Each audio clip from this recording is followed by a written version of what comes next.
I've been having a lot of nightmares and haven't been getting much sleep. That's it. I mean, I've been partying for the Halloween, season. That's all. By partying, what do you mean?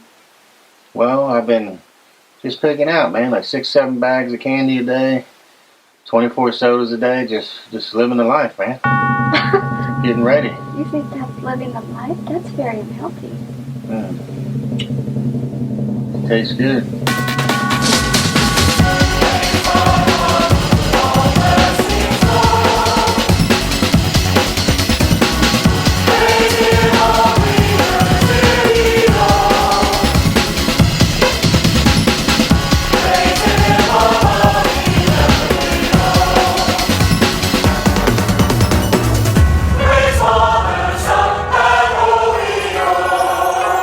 Welcome back to Boys Bible Study. It's our Halloween in July episode. So excited to be here.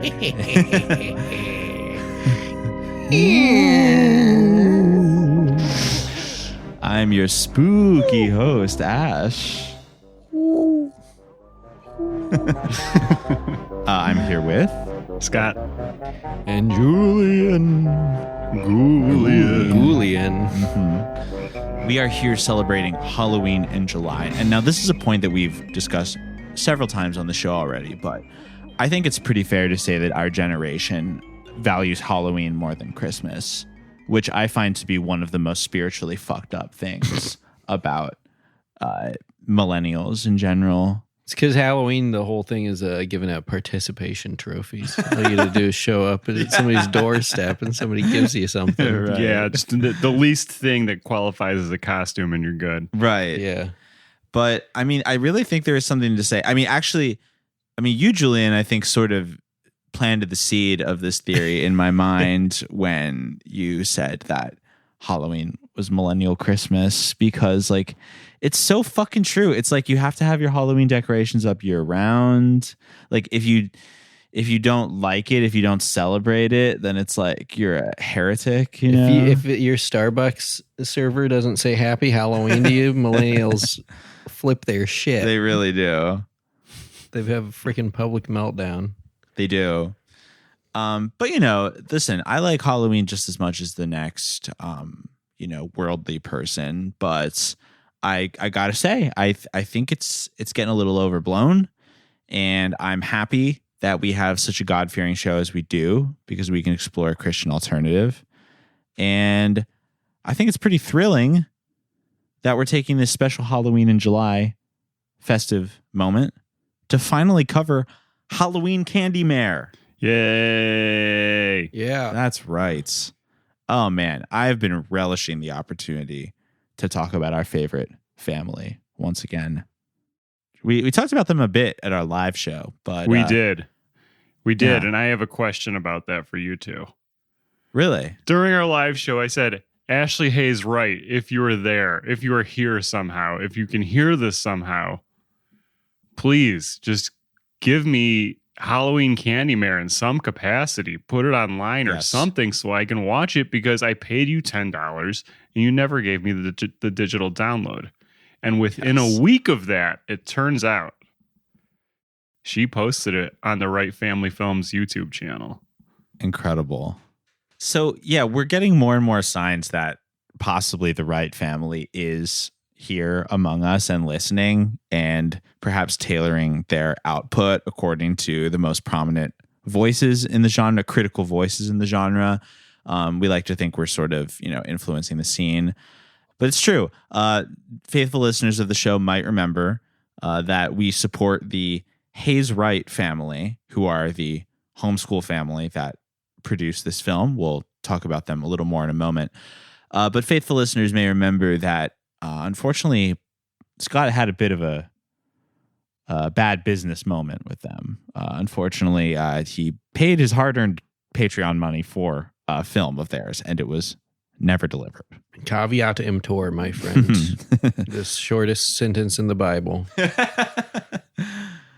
But, at the end of the day, we're happy to support creators. And, we did get the film eventually. Yes, but 3 weeks ago.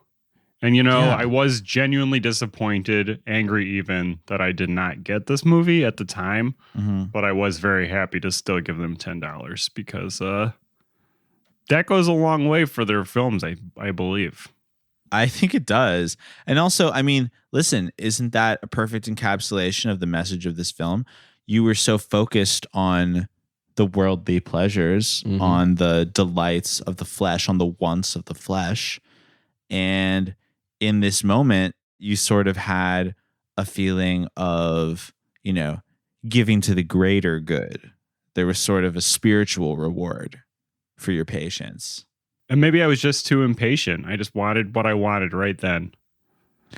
Yeah. I mean, listen, I was right there with you when that happened, but I too am very glad that we get to watch Halloween Candymare. But for those who might just be joining us, this is the first episode of Boys Bible Study you ever listened to, or maybe you missed our coverage of the Hayes Wright family in the past. Let's please once again introduce the world to our favorite family. So, the Hayes Wright family Films, headed by Ashley Hayes Wright. They are a homeschool family, and they spend their days making movies. They've made many movies. You can find them on Tubi. You can find them on Amazon Prime. You can primarily find them on YouTube. And they're very creative and original. Low budget, as you might imagine. But that does not matter. The first one we watched was another Halloween movie, Halloween Hero. Yes. Which we loved and got us going on them. And I think that homeschooling your kids and just making movies with them is way better than real school. And you could go to film school for 4 years and leave it with not any IMDb credits, or you can just start making movies when you're like 10 and have like a feature writing credit on IMDb when you're 11. Yes. You Wait, really what was can. the question? Well, the question now is, what do you think, Scott? Would you consider film homeschooling your child? Yes. Yeah. Yeah. Wait, okay, here's the options. Go get bullied on social media and probably shot at Right. at some point, at least once, or just make Right. movies in the woods with your parents. Yeah. What do you think I sounds mean- better? I mean, when you put it like that, hard to argue. But yeah, the home film school team of the Hayes Wright family. The Hayes Wrights are Ashley, who we sort of believe to be the brains of the operation, although it's clear that it's a creative partnership with the whole family, not just her. David Owen Wright is her husband, I'm assuming. We just, given the structure of the Christian nuclear family, I'm going to imagine that they are married. And, he and Ashley often star opposite each other as the adults in these films. But rounding out the cast of the Hayes Wright family are their 3 daughters. Their names are Scout, Cadence, and Jaina. We don't know their exact ages. We do know that when Halloween Hero was written, Cadence, their daughter, is credited as the writer of the movie. She also wrote this movie. And in Halloween Hero, the credits say written by Cadence Wright, age 11. So I would say all of these girls are, probably anywhere from 10 to 14 in some capacity. So they're quite young, and they are so creative. I mean, in all honesty, we just love watching this family work. Like, it is remarkable to see how much they make, how enthusiastic they are about their process, how good their stuff is. I mean, endless delights. Very, very exciting to have stumbled upon them. The Hayes Wrights. We think they live in Maine. That's all we'll say about that. But we think they live in Maine. And they have this really interesting aesthetic. They kind of have this like a Northeast, like snowy, rural aesthetic. There's some pretty like pop conservative iconography there. They seem to be a pro-cop, pro-military family. Their house is full of, framed prints that say, words like love and peace and Jesus and stuff like that. They seem to have a nice, homey Christian vibe. The type of family you could see shopping for, not Halloween decorations, as we know. Unless it's for a movie, decorations. which is Autumn. okay. Yeah, right. This brings us to Halloween Candymare, our movie of the week, our Halloween in July celebratory film. First of all, I do want to say this film is called a Wright Sisters film. Some of the other films, it specifies that they're directed by Ashley, but the Wright Sisters really take the reins on this one. And I think that their handiwork is all over this film.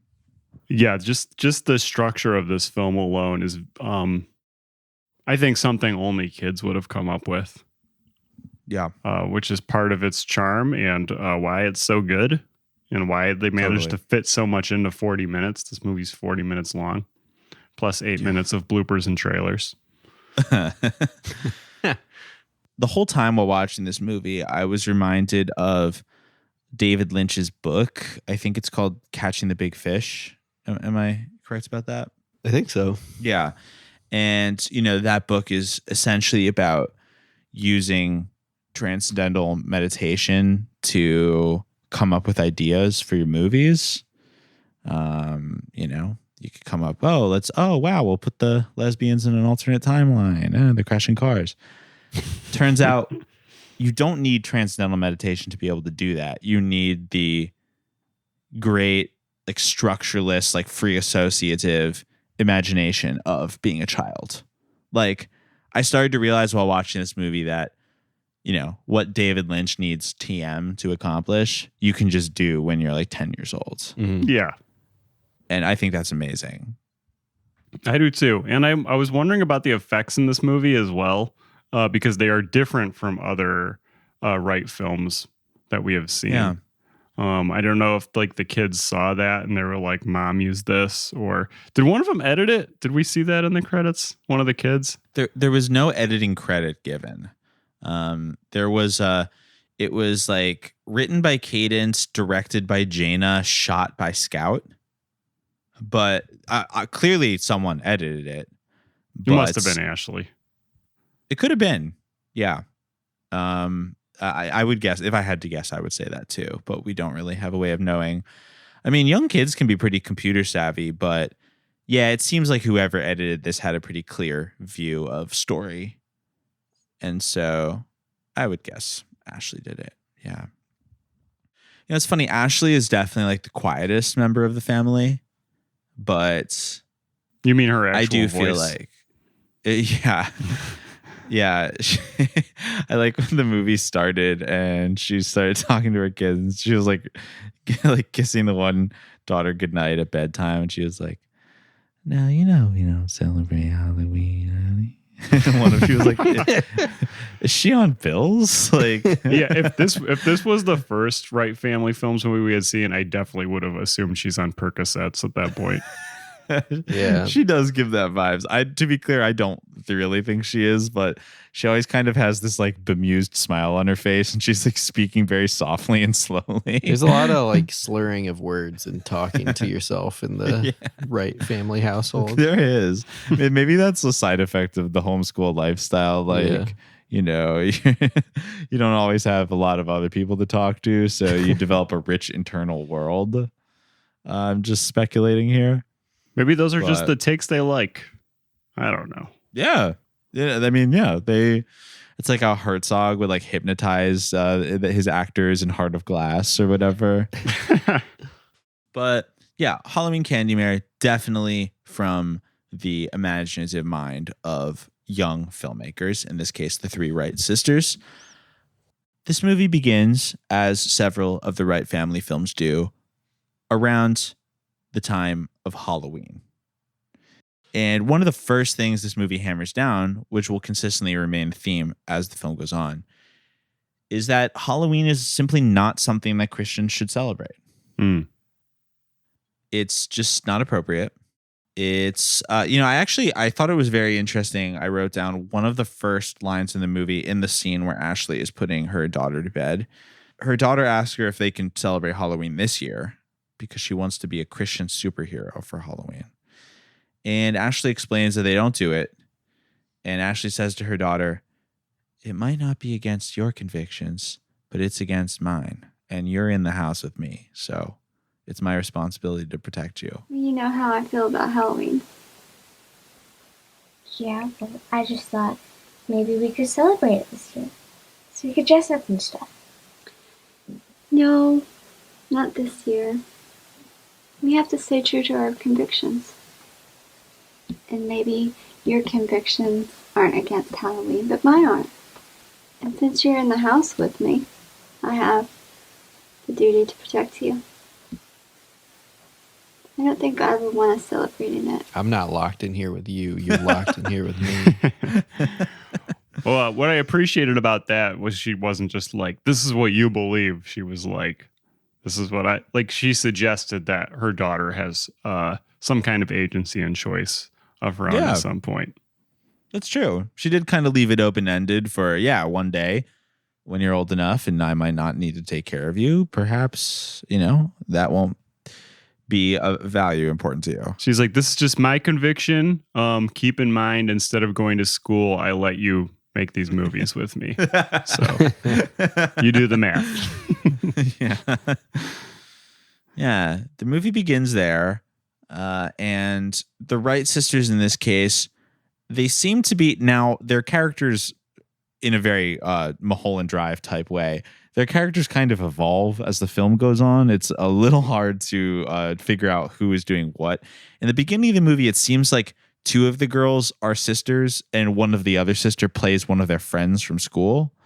And basically they go to school and the girls are talking. And the one girl reveals that her dad is very, very rich. Yeah.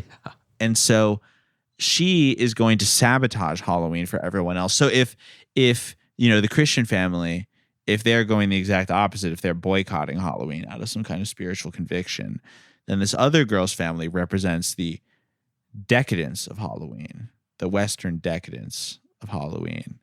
And they're going to buy every single bag of candy in town so that they own Halloween. Very worldly, if you ask me. Oh, totally. And she actually suggests that she wants all the candy in the world, which her friends inform her is impossible. Possibly true. I don't know. And she tells to get her dad to buy all the candy in town. She's like, my friend said that you couldn't do it. Mm-hmm. And this strokes his ego enough that he begins making a series of calls to all of the stores in town. And this was one of my favorite pieces of little kid logic in the movie is he calls a store and they're like, we have 12 bags of candy. And he's like, I'll take them all. And then he calls another store and we have 60 bags of candy. 10 boxes. 10 boxes? That's all you have? Yes. 10 boxes of candy? Yes. Okay, I'll take them. All right, I'll be there in a little bit. Good. All right, JoJo. Okay. Let me speak to the manager now. Okay, sir. Are you willing to wait? Yeah. Okay. Same old music.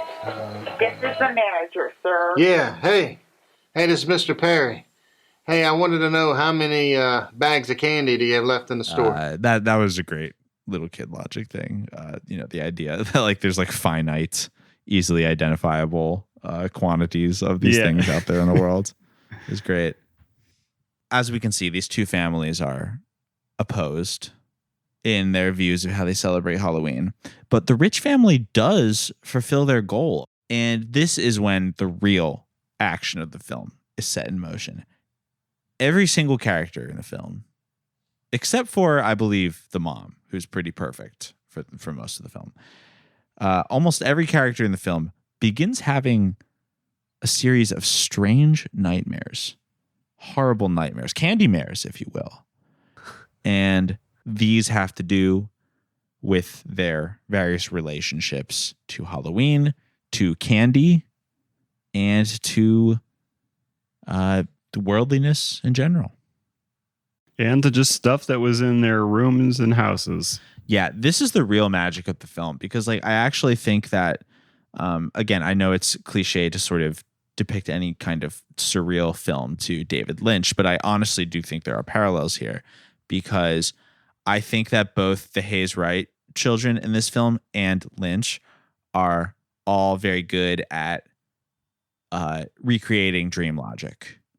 And this film was great. They were using stock footage of, I remember there was one that it was like a lot of like blue spiders, and then it like cut to a staircase. You know, there was like at some point there was like a cute cat. There was is that not very lamb scary. in the field. Yeah, that one was great. Yeah. Yeah, it was like it was like a spooky forest. It was like a stock footage of like walking through a spooky illustrated forest, and then it cut to like a lamb in a field. Yeah. Which was like, wow, that's like very provocative to the mind. Can't teach that in film school. No, you really can't. At least not, public film school. No. A charter film school, maybe. But more like a home film school. That's really what it's all about. Yeah, in public film school, they teach your kids about bisexual lighting.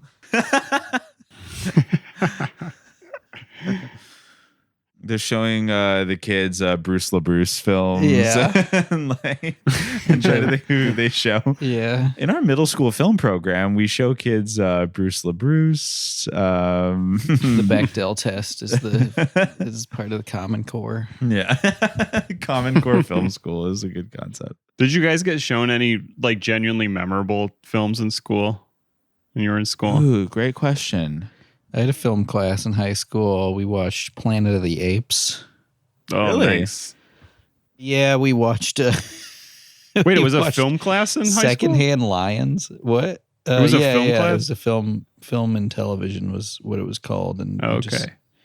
watched movies on one day, and then the next day we were in the lab making movies. Nice. That's neat. Yeah, it was great. We watched Seven Samurai in world history class in my junior year of high school. That was cool. Oh, nice. That's cool. We watched Salo in my world history class. We watched Salo in my my drag queen story hour class when I was in first grade.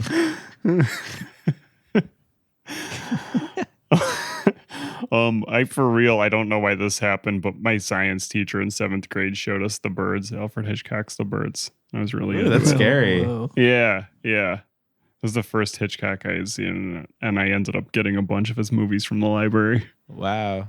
That is pretty memorable. Yeah. Just still not sure why he showed it. I guess he just didn't have anything prepared for class. I don't know what that has to do with. Yeah.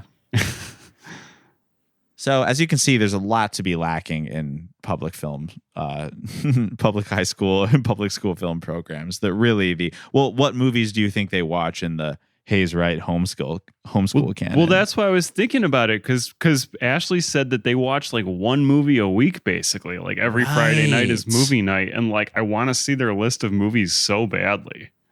Mhm. Yeah, this one reminded me of Sin City. Or Ashley, you said Waking Life, but there's like a lot of comic book stuff going on here with the black and white. And I completely agree with that. Sin City came to mind. But yeah, that's right. I just wanted to touch on that point. I do remember that. How did you find that information that they watch one movie a week? Was that in like an interview they did? I think it's in her IMDb page. Oh, it could be. Isn't it? Was it? Yeah, I don't remember if it's like in a trailer or something. I don't know. No, but I agree. Like we definitely got a firsthand report of her saying that. And I think that was part of their goal for making movies, is that they didn't have a lot of options, or so they felt, of what they could watch. So they wanted to make more to add to the canon, which I think is very noble. I love the idea of someone who maybe hasn't watched a ton of films making one. I think that that's a great way to approach film, honestly. Just like literally do whatever happens. Right. God, that's that movie we watched, we were gonna be covering at some point probably will in the future, audience of one, about that Pentecostal pastor that when he's 40, he saw a movie for the first time in his life, and it was Star Wars. And then 6 months later, he tells his congregation that God told him to make the greatest movie ever made. And it's a biblical story that takes place in space and is strangely similar to Star Wars. God, I want to talk to the Hayes Wrights, but I don't really know if it's the right thing for us to do. Maybe we should just let these amazing filmmakers cook. Oh, at least for a while. Struck gold with we caught lightning in a bottle with the three angels. I don't think we can replicate that. Right. Yeah. Well, that was partially why I was thinking about this too today, was because of the updates from the Three Angels. It's very exciting. Yeah. While we're on the tangent of just like families of, DIY outsider filmmakers whom we love, some of our favorite filmmakers who go by the name Three Angels Power. We might have talked about them on the show before. These Canadian sisters, they're adults. They might be in their like 20s through 30s through early 40s or something. They are working on their upcoming feature film Chi-An Blaze of Fury, which has been taking a very long time due to COVID precautions, which is understandable. But I follow them all on Facebook, and they are definitely filming again. And that is just, we're definitely going to try to have them on the show at some point, even though they don't make Christian films necessarily. But, we just are big fans. We'll shoehorn it in. Oh, absolutely. Because the three of us are in it. Angels. In the new one. Well, that's the thing. Yes. Yeah. The three of us actually who host this podcast are in the movie. I'm not. You shot it. Scenes, that's right. Yeah. You filmed it, but you're not in it at all? I'm not in it at all. Oh, wow. Interesting. Yeah. You're like a second unit I was director. steering the ship. I'm the LA director. Right. First unit LA director. I just doxed myself.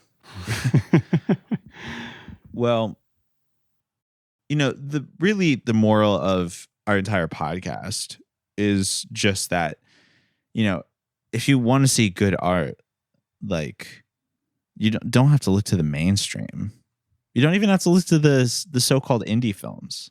Like, there are people all over the country, maybe right in your own backyard, who are making some of the best stuff out there. And maybe that could be you, write some stream of consciousness shit and start filming it tomorrow. Just do it. We'll watch it.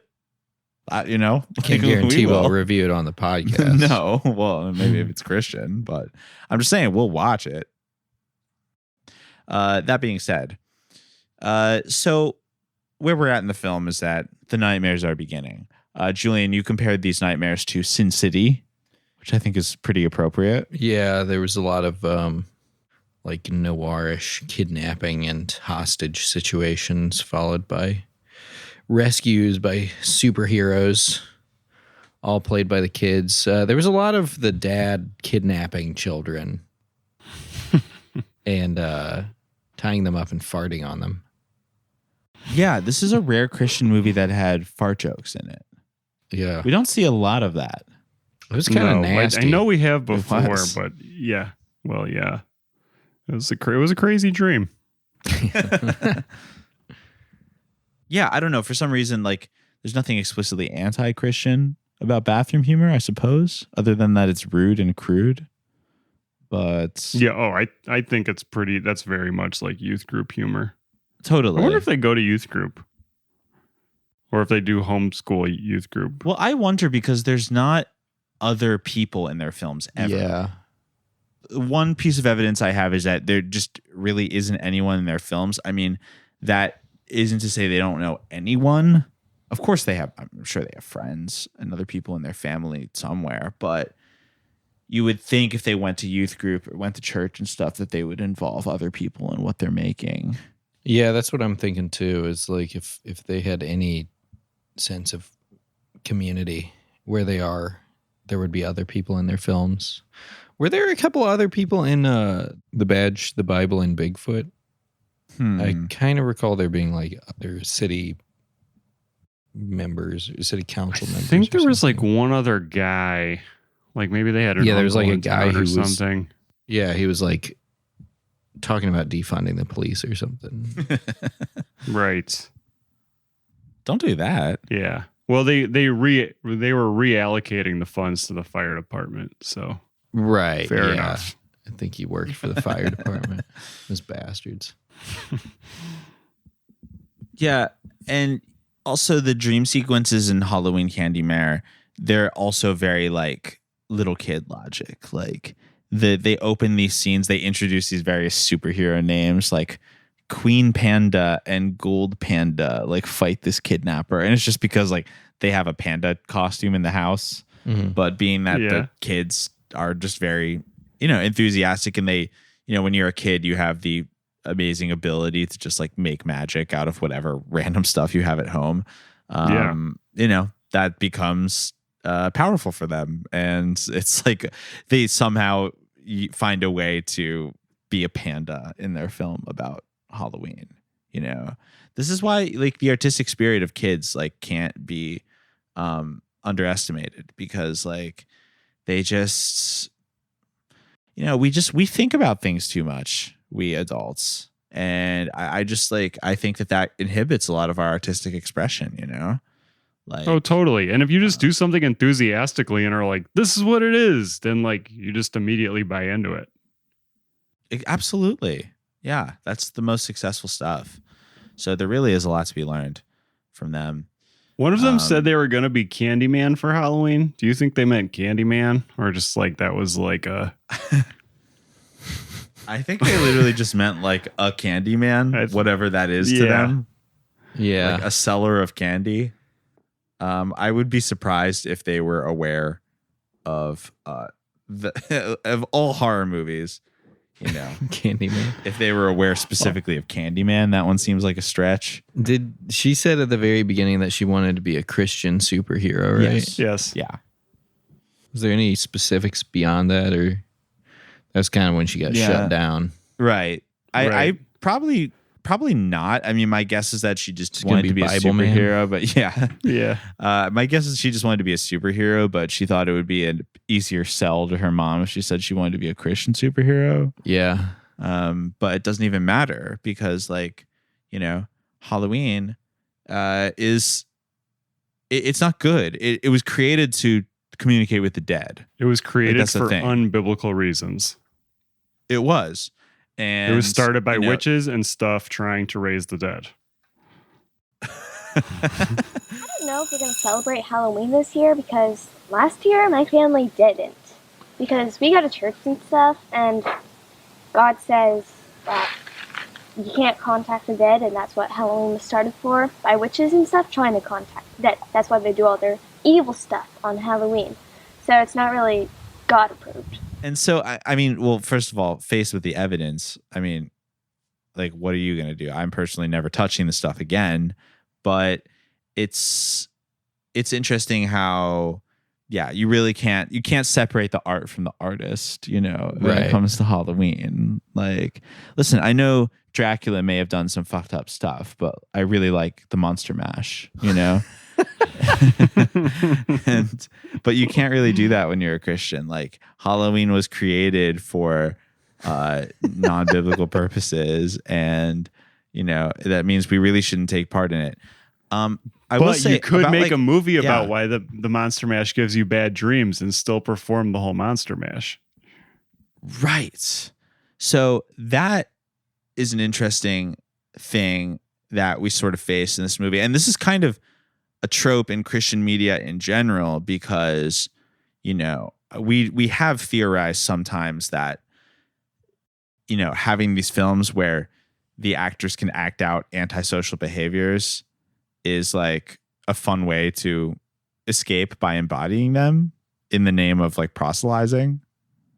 This film is interesting because like halfway through the movie, everyone except for the father basically like learns the lesson and stops their nightmares by coming to the conclusion that, they should follow Jesus and not be excited about Halloween. But then they're like, well, we can just do an autumn celebration and it's fine. Still cracking up about that Dracula joke. Yeah, I said that for you. Yeah, they said, and with that, they said less candy, more God. And then you're good. Yes. And you call it Autumn Celebration, and you just make multiple movies about Halloween instead. Yes, you do. Yeah, and they do at various times throughout the movie, kind of scattered throughout, they prepare for their autumn celebration. Now, this is very interesting because it's similar to Halloween, but it's different in some key ways that I think are important for people to keep in mind. The first is that you don't paint the pumpkins orange, you paint them white. Pumpkins is perfect for fall. Yeah, this is so fun. Painting them white instead of orange looks much better. Yeah. I'm gonna put glitter on mine. So am I. Now, here I am thinking that the pumpkins came that way, but she says that the pumpkins look better white. Well, it's the insides that are orange. So they're actually translucent. Right. Yeah, Yeah, they just look orange. exactly. It's because it reflects off the sky. Shut the fuck up. God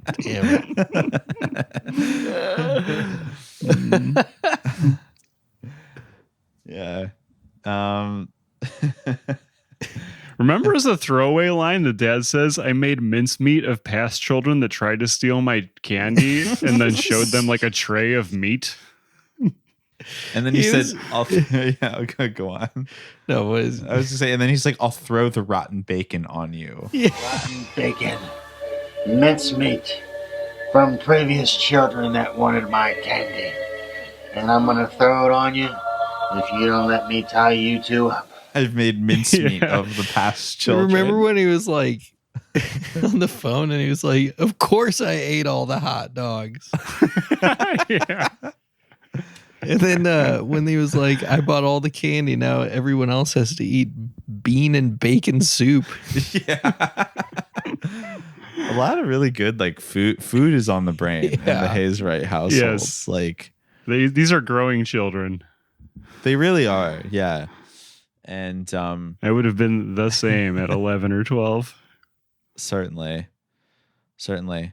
Oh, speaking of food related moments in this film, at one point when the father is in the throes of his candy addiction, which it seems he got into after his daughter made him buy all of the candy in town, but then she herself learned that she shouldn't be so worldly and she didn't care about the candy anymore. He still was left with bags and bags of candy to get rid of. At one point he says to his psychiatrist that he starts going to, Played by Ashley Hayes Wright. Mm-hmm, played once again by Ashley Hayes Wright in a dual role. I thought that it was the same person. It's a little hard to say because at the end she has a dream. Yeah. She wakes up from a dream. So it's like, did he ever go to the psychiatrist? Oh, I thought she had a nightmare that he was going to ask her out. Oh, because it was black and white. Yeah. Ah. And like there was Interesting. kind of like some hinting that like, oh, maybe the daughters will introduce their mom and dad. Right, because the dad is single in the film because it's Yeah. revealed that, his wife passed away. But then that's actually a really kind of funny twist ending. Yeah. It's like kind of clever. It's like they foreshadow that the single dad and single mom might get together, but at the end, It was that a nightmare. happening was a nightmare that was happening in the mom's mind. That's actually pretty clever. But this is to say that at one point, David Owen Wright, as the father, he confesses to his psychiatrist, played by Ashley, that he eats 6 or 7 bags of candy a day and drinks 24 sodas. That's just the average American diet. I think it Yeah. is. I mean, Non-Halloween diet. I used to drink like 3 or 4 like cans of regular Coke a day when I was in my mid-20s, and then I one day had the realization that was like 120 grams of sugar, and I switched to diet. Yeah. Now you got Coke Zero for Yeah. blood. Now I'm Coke Zero pilled. I'm zero brained. And I wouldn't have it any other way. I love it, but it's how can you not want to drink sodas all the time? They taste amazing. I'm not a soda guy or a pop guy. Yeah. I had a mug root beer the other day. I thought I was going to go into a coma. No, honestly, after drinking diet soda, like when I do drink a regular Coke, I'm like, how did I ever do this? This is insane. Oh, It feels like drinking cotton candy. I'll drink a ginger ale when I'm sick or on an airplane as a little treat. Yeah. Mug root beer is good too, and A&W root beer. I haven't had those in a long time. I had I've probably said this on the pod before, but my grandpa was a 7-Up truck driver. So we would just have like stacks and stacks of 7-Up products in my garage. I don't think you ever said that. I have never heard this from you. Oh, yeah. I've been your friend for I've been your friend for like 9 years at this point, and I've never heard this fact about you. Because it would be like great lore. a 24 pack that was like on a cardboard tray, you know, because they're meant to be sold like individually. So if like one can had a slight dent in it, then they couldn't like sell that. So we would just have like a 4-foot high stack of soda in our garage all the time. Wow. It just it's like that ugly fruit or whatever. Ugly produce. Yeah, totally. Yeah. So we just have like, I was really into like cherry 7-Up and A&W root beer and weird diet products that I thought were tasty, and RC Cola and lots of soda. I did have a Coke Zero at the movies a couple of months ago. How was that? Really good. They make a good Diet Cola over at the Coke Zero company.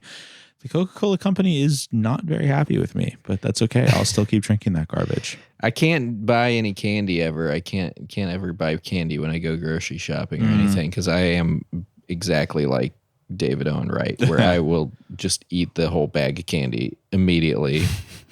Or like instead of a meal, I will eat the bag of candy. Well, maybe what you should do is you should buy every piece of candy in town. Exactly. And then there'll be no more candy left to buy. And then I can switch over to bean and bacon soup. Once you run out. Yeah. And that's called intermittent fasting. And that's what it's what the cavemen used to do. That's why they were so hot. Yeah.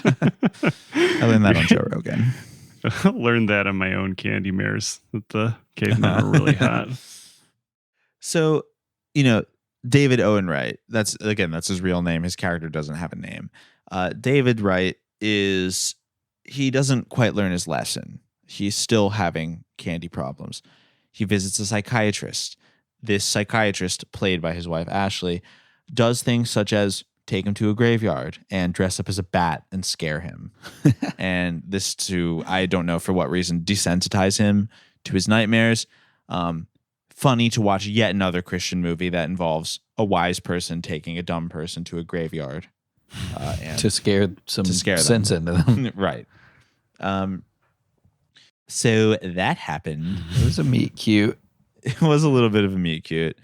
And, what eventually gets foisted on him as a solution and becomes a solution for many of the girls in the movie is basically that reading the Bible is a good antidote for nightmares. And one thing that I found interesting about the film is that it basically equated having nightmares with having sort of a weak or disturbed mental state. Yeah. Like, I get that it's probably like, it's a nice thing to say to a kid. Like if the kid is like scared of having nightmares, you can say like, well, if you read the Bible and think good thoughts before bed, then, that's just a nice like placebo probably against having nightmares. But I felt that the movie did several times equate like having nightmares with like being a pagan. Like she was like, well, you're like early on in the film, she's like, well, you're focusing too much on Halloween and you're being very worldly. So that's why you're having like psychotic nightmares. Yeah. That scare you. See, you girls had nightmares because your heart has been heavily weighed down with this Halloween foolishness. Your desire for candy and dressing up and all those things are just from the flesh. Your flesh wants to do that. And Halloween, as I've stated, was started for unbiblical reasons. And we shouldn't focus on what the world is doing. Even though it looks fun, sin wraps itself up in a nice, pretty package, just like candy.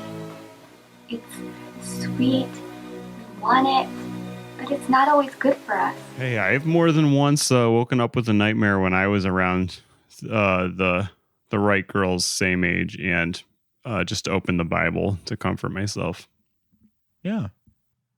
Definitely did that. Jesus had some crazy nightmares when he was in the desert. That's true. Yeah. Yeah. He was Well, it's eating because too he much forgot to candy. drink water. Yeah, he was drinking nothing but soda. It's commonly known that he wasn't eating, he was fasting the whole time, but he was drinking nothing but soda the whole time. Yeah. He went into the desert with just a fucking 24 pack of 7-Up. Yeah. The ultimate Candymare. The ultimate Candymare was being tempted by the devil in the desert for 40 days and 40 nights. There is a Bible verse that is brought up several times in the film. I think it was this. I think it could be Galatians 5:17. For the flesh desires what is contrary to the spirit, and the spirit what is contrary to the flesh. They are in conflict with each other, so that you are not to do whatever you want. That's the NIV version. I think it's that. They have a couple things. There's one that's like, do not handle, do not taste, and do not touch or whatever. Which she's like, oh, that's about candy. Oh yeah. Colossians 2:21. Do not handle, do not taste, do not touch. These rules, which have to do with things that are all destined to perish with use, are based on merely human commands and teachings.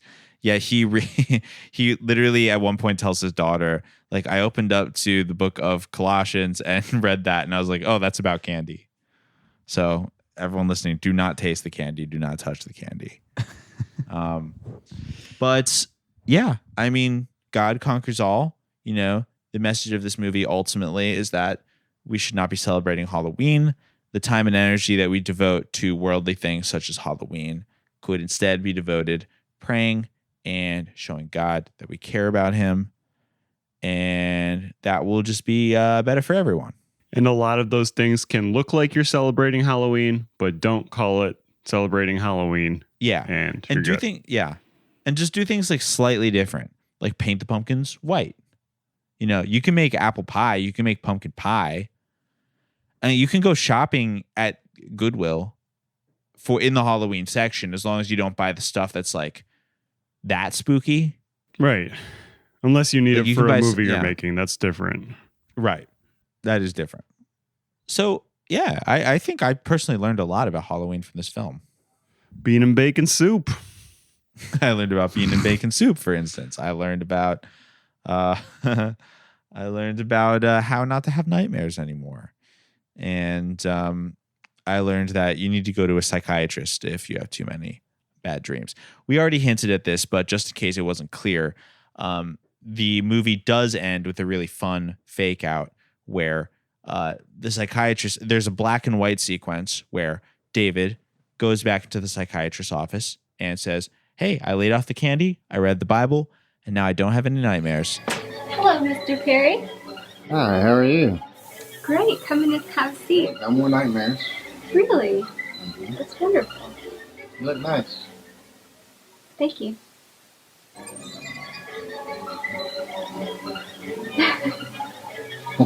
Well, hey, I was thinking,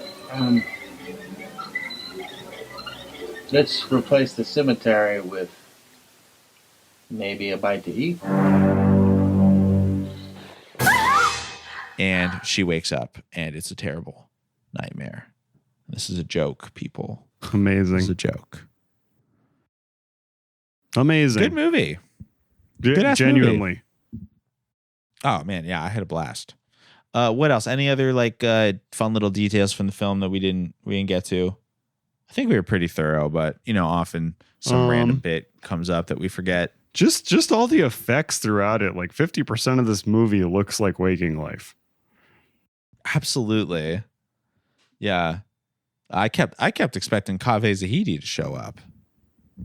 One day. You know what, Kaveh though? Zahidi. When we make our movie, or Alex Jones, yeah. When we make our movie, we'll get Kaveh Zahidi. I believe that is possible. Oh, man. Can't be that hard to get. No. We could get we could get Kaveh Zahidi and Betsy Brown opposite each other. Yep.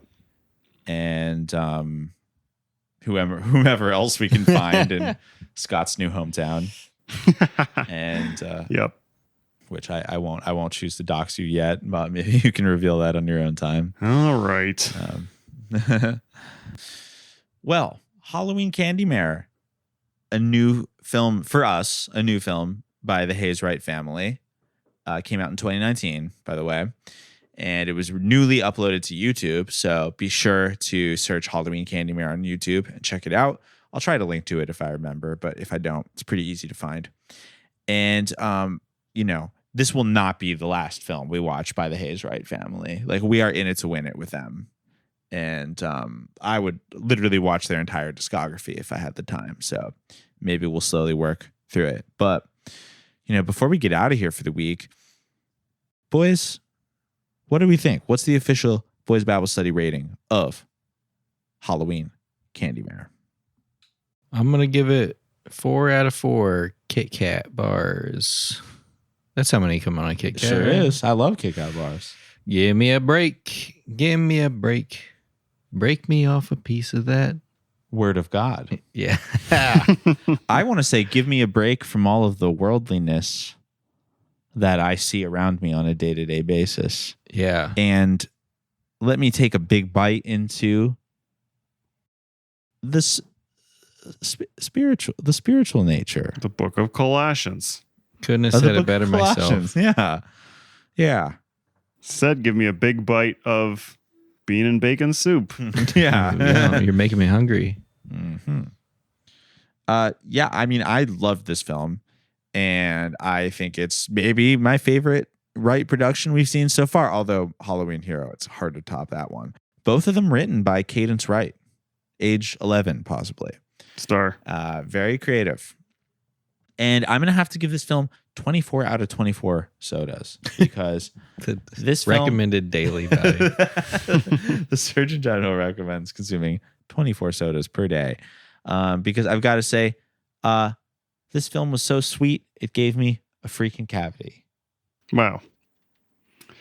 I really liked that Barbie scene in this movie. I didn't bring it up because I don't remember what happened in it at all. But while it was going on, I was thinking, like, this is the Barbie movie I want.